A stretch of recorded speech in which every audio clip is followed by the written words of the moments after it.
Always be classy. 안녕하세요, 클래시TV의 클래시입니다. 오늘은 제가 책에 대한 얘기를 좀 하려고 합니다. 존 맥스웰의 사람은 무엇으로 성장하는가. 2012년에 발간된 책인데 제가 20대 중반에 읽었던 책이에요. 지난번 영상에서 말씀드렸던 타이탄의 도구들처럼 제 어떤 행동에 있어서 많은 영향을 미친 책입니다. 이 존 맥스웰이라는 사람은 여기 조그맣게 나와 있는데 전 세계 최고의 리더십 전문가이자 베스트셀러 작가이다, 이렇게 나와 있어요. 미국에서만 2천만 부 이상 팔린 베스트셀러 작가이고, 여기는 안 써 있는데 제가 알기로는 아마존닷컴에서 10주년 명예의 전당에 작가들이랑 예술가들 이름을 올렸는데 거기에 25명 안에 포함이 된 사람이 이 존 맥스웰입니다. 많은 클로버 여러분들이 제가 롤모델이다, 형처럼 되고 싶다, 형 같은 어른이 되고 싶다 이렇게 말씀을 해주셔서 정말 감사하긴 한데, 저도 사실은 아직 제가 목표하고 있는 성공과는 굉장히 거리가 먼 사람이기 때문에 책을 많이 읽습니다. 클로버 여러분들 중에서 특히 10대, 20대 분들에게 도움이 될 만한 내용이 좀 많은 것 같다는 생각이 좀 들더라고요. 저 스스로도 이 영상을 잊혀질만 할 때쯤 다시 봐도 좋을 것 같아요. 진짜 필요하신 분들이 보시고 여러 가지 느끼고 그걸 행동으로 좀 옮겨서 실천을 좀 해주시면 정말 개인적으로는 보람이 있을 것 같은 그런 영상이 될 것 같습니다. 자, 그럼 지금부터는 제가 생각하기에 성공하는 사람들의 10가지 습관 말씀드리도록 하겠습니다. 이 책의 내용을 위주로 말씀드릴게요. 자, 일단 첫 번째, 함께 어울리는 사람들을 바꾼다. 하버드 대학교 사회심리학 교수 데이비드 맥클레랜드라는 분이 나와요. 이분이 이제 이런 얘기를 합니다. 중학교, 고등학교 때 정말 친했던 우리 친구들을 막 버리라는 말씀을 드리는 게 아니라, 그 친구들은 항상 언제든 만날 수 있고 사실 몇 년 동안 안 보다 만나도 어제 만난 것처럼 재밌게 놀 수 있잖아요, 그죠? 근데 굳이 그 친구들을 매일 만나면서 같은 술을 마시고 같은 얘기를 하면서 시간을 보내실 필요는 없다는 얘기죠. 그래서 저는 이 글을 보고 나서 20대 중반 정도부터 달력에 스케줄링을 하기 시작을 했던 것 같아요. 일주일에 1명 혹은 2명씩 의도적으로 여러 사람들을 좀 만나봤던 것 같아요. 지금 한번 주변에 5명을 생각해보세요. 근데 이런 애들처럼 내가 된다고 생각했을 때 좀 별론데? 이런 생각이 드신다면 바꿔보실 필요도 있다, 이런 얘기를 드리는 겁니다. 자, 다음 두 번째, 하고 싶은 일의 현실성을 파악을 한다.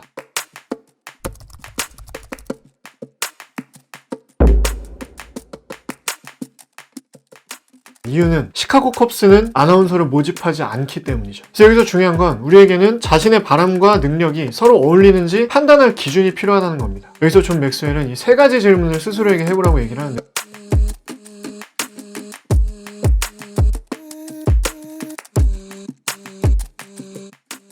강력한 상승 효과를 얻으려면 나의 의욕과 보람이 어우러지는 일을 찾아야 한다는 겁니다.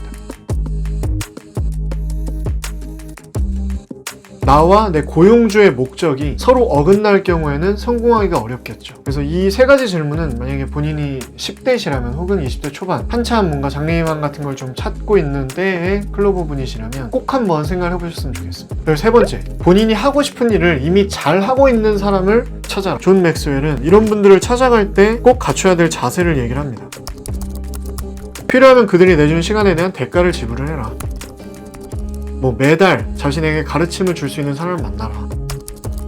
직접 만날 수 없으면 책이나 미디어를 통해서 이분을 접해봐라. 1시간 교류를 위해서 2시간 동안 준비를 해라. 중언부언하고 막 중구난방으로 얘기하는 것보다는 명확하게 궁금한 것들을 좀 정리를 한다든지, 아니면 듣고 싶은 얘기를 정리를 해간다든지. 1시간 교류를 하면 2시간 동안 배운 것들을 점검을 해라. 그들은 당신의 성장을 도와주는 소중한 존재니까 감사해야 한다, 이렇게 얘기를 합니다. 맞는 것 같아요. 이게 제가 30대가 넘으니까 30대 이후에는 조금씩 조심스러워지긴 하는데, 젊을 때는 좀 무모할 필요가 있는 것 같아요. 그렇게 들이댄다고 해도 뭐라 하지 않는 나이인 것 같아요. 혹시라도 멘토를 찾기 힘드시다면 서로를 점검해줄 길동무를 찾아보는 것도 좋다고 저자는 얘기를 하거든요.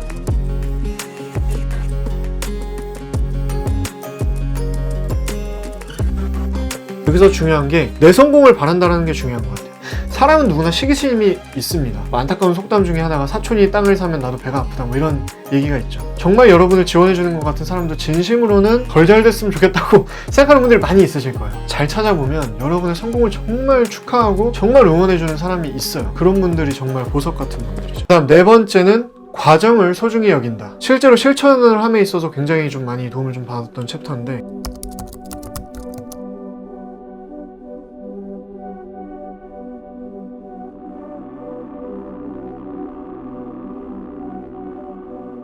이렇게 이제 나와 있어요. 그래서 한마디로 목표의 중요성에 대해서 얘기를 하고 있는 건데, 그래서 이 중간 목표를 본인의 어떤 기준에 맞춰서 제대로 세워주는 게 중요해요. 그래서 저 같은 경우에는 분기별 목표가 아마 중간 목표라고 보여질 수가 있을 것 같은데, 이건 다 사람마다 다른 것 같아요. 분기인지 반기인지 뭐 9개월인지 연간인지 자기의 어떤 호흡과 수준에 맞는 중간 목표를 좀 계속 세워주시는 게 좀 좋을 것 같고, 잭 웰치, 경영자들의 경영자라고 볼 수 있는 잭 웰치죠. 잭 웰치는 이렇게 얘기를 합니다.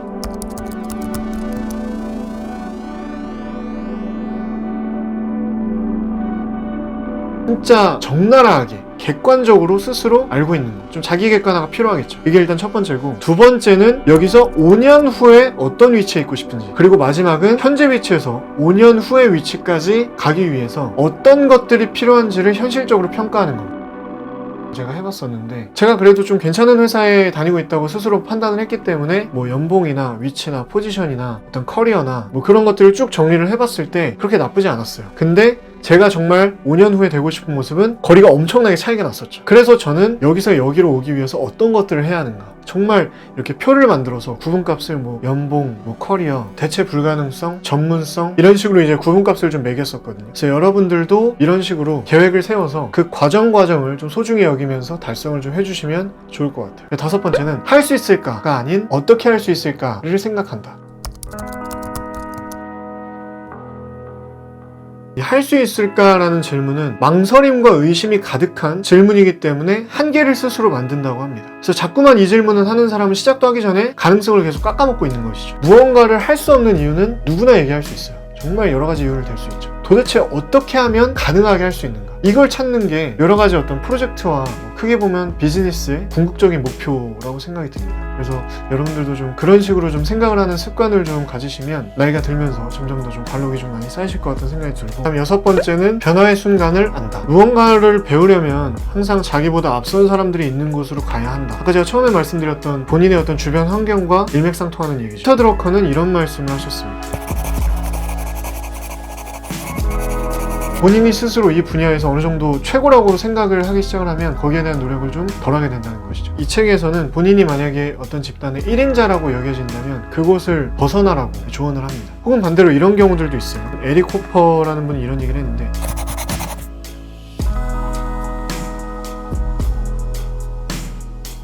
이런 분들이 좀 많이 있으시죠. 좀 도전을 좀 두려워하는 이유가 지금보다 더 잘 될 거라는 생각보다는 조금 더 힘들어질 거라는 생각을 하게 되면 도전을 망설일 수밖에 없다는 생각이 좀 듭니다. 그럴 때 이 존 맥스웰이 방법론적으로 얘기를 하는 게 바로 내려놓기라는 거예요.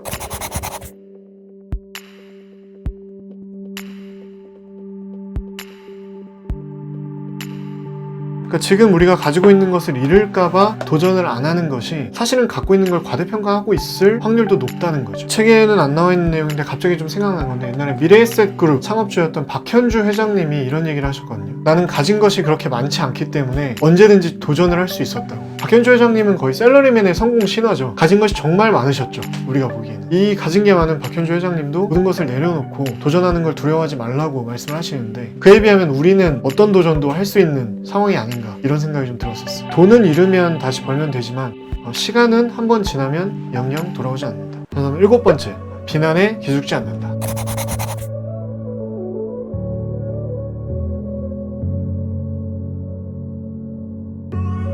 이렇게 얘기가 나옵니다. 제가 개인적으로 생각했을 때는 긍정적인 격려를 해주는 사람보다 부정적인 비판을 해주는 사람이 뭔가 좀 더 똑똑해 보이거든요. 그 유튜버들도 보시면 뭔가 이렇게 맨날 좋은 얘기 하시는 분들보다 뭐가 잘못됐다 뭐 그렇게 얘기하시는 분들이 훨씬 좀 똑똑해 보이지 않나요? 좀 심리적으로 좀 그런 것 같아요. 여러분들이 어떤 미래에 대한 얘기를 할 때 안 된다고 지적하는 분들이 굉장히 많이 있을 겁니다. 저 역시도 많이 그랬고 지금도 그렇고. 근데 아까도 말씀드렸듯이 본인의 주관만 뚜렷하시고 이 길이 맞다고 생각이 좀 드신다면 이런 사람들의 얘기를 듣고 할 수 있을까? 라는 질문을 하시기보다는 어떻게 할 수 있을까? 여기에만 초점을 맞춰서 고민을 해보시는 게 좋을 것 같아요. 그 결과가 어떻게 될지는 진짜 아무도 알 수 없잖아요. 그죠? 자, 다음 여덟 번째, 다른 사람과 나를 비교하지 않는다. 이건 제가 정말 많은 영상에서도 말씀을 드렸었죠. 이건 진짜 여러분의 어떤 자존감과 자신감을 위해서도 정말 하지 않으셨으면 좋겠어요. 진짜 많은 영상에서 제가 말씀을 드리죠.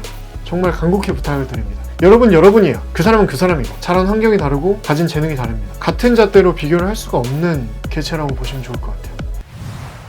자, 다음 9번째. 다른 사람의 가치를 높인다. 흔히 자존감이 부족한 사람은 스스로를 무능하게 여기거나 피해의식에 사로잡히기 때문에 다른 사람에게 지나치게 신경을 쓴다. 살아남아야 한다는 절박감에 자기 방어적이고 이기적인 모습을 보이기도 한다. 타인의 가치를 높이면 자신의 가치 역시 높아진다. 덕분에 이 사람에게서 저 사람에게로 긍정적 감정이 옮아가는 선순환 효과가 일어난다. 그래서 오히려 자존감이 좀 낮은 분일수록 다른 사람의 가치를 높여주시는 게 도움이 될 수 있다는 얘기죠. 자, 마지막 10번째입니다. 마이크로소프트의 빌 게이츠는 1년 중 일주일을 생각 주간으로 정해둔다. 그 기간에는 하던 일을 모두 멈추고 시골 별장으로 가서 모든 이와의 연락을 두절한 채 미래 사업을 구상한다. 이게 제가 어디서 봤는지는 기억이 안 나는데 애플의 스티브 잡스도 이런 식으로 생각 주간을 가졌던 걸로 알고 있거든요. 저도 지금 퇴사하고 나서는 이런 식으로 좀 생각이 필요할 때는 모든 매체와의 접촉을 끊고 생각만 하는 시간을 갖기도 합니다. 이게 왜 중요하냐면 현대인들은 정말 바쁘죠. 학생이 됐든 직장인 됐든 다들 바쁜데 그렇게 바쁘다 보면 원발에 오줌 누기 식으로 앞에 있는 일들만 헤쳐나가기가 너무 급급하잖아요. 그죠? 그래서 정말 자신의 먼 미래와 가까운 미래에 대한 어떤 계획들을 세우기가 정말 힘들어지는 것 같아요. 그래서 정말 한 번씩은 모든 것을 다 멈추고 그냥 오로지 자기 자신에 대한 생각만에 집중할 시간이 필요할 것 같은데 그러기가 쉽지가 않죠. 그래서 저 같은 경우에는 이 책을 읽고 나서 회사 생활을 시작을 했으니까 회사 생활을 할 때 한 분기에 한 번 정도는 시간의 리미트를 두지 않고 생각할 시간을 가졌어요. 예를 들면 금요일 밤이나 토요일 밤 같은 경우에는 다음날 늦게 일어나도 되잖아요. 그래서 그때 그냥 진짜 휴대폰도 아예 꺼놓고 노트 하나 딱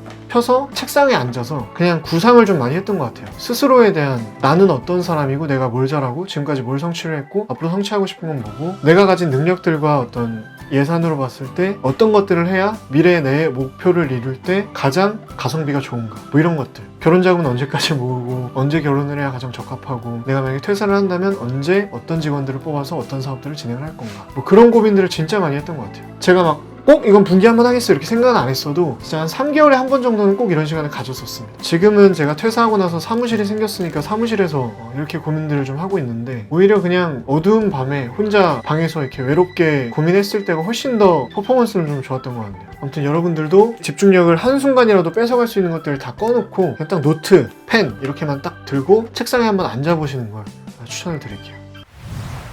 여러 가지 말씀드렸는데 제가 이 책을 읽었을 때 어떤 좀 긍정적인 충격들을 여러분께 잘 전달을 해드렸는지 모르겠어요. 저는 개인적으로 그 경험이 좋았고 거의 한 10년이 지난 것 같은데 이 책을 본 지 10년 전에 저와 지금의 저를 봤을 때는 굉장히 많은 성장을 이뤘어요.